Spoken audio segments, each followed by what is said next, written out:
namhlanje ubizwa ngenyoni umuhlala umfazi omnyama ubizwe ngedimoni muhlabile for abadala bakubiza ngenhlobo endiyala mosaqoka impatiyade amangaqoka ibheshu manje bazothi ngiyasangana awukibuyele ezimpandeni ngithi lapha kusesigodlweni sesilo emashobeni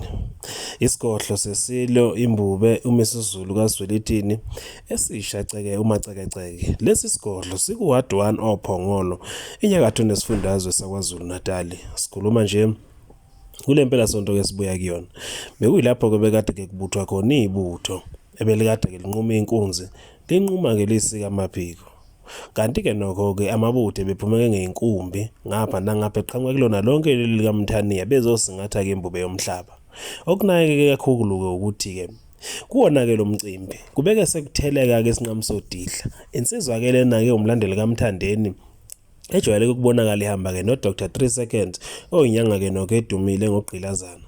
isinqamsodidla sithu sibonakaleke sivumisa kamabutho kulesi sigodlo kwesesilo kwabonakala kujabula imbube yomhlaba ibonakala imbube ijika ke ibuka ke emuva nokuyilapho khona isinqamsodidla besikade ke siphethe khona amabutho ngenduku yaso siloku sibavumisa sisho sithi ke namathela insizwa amagwala esaba ethi zokushaya insizwa nazi isinqamsodidla abomsakazi abalomsakazi walesi stage ke nokho batheleke esigodlweni bathola ke yosona isinqamsodidla siphethe amabutho ke phansi siwavumisa siwashaya ngomthetho omdala kaMose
namhlanje ubizwa ngenyoni umuhlala umfazi omnyama ubizwe ngedimoni muhlabile for abadala bakubiza ngenhlobo endiyala mosaqoka impatiyade amangaqoka ibheshu manje bazothi ngiyasangana awukibuyele ezimpandeni ngithi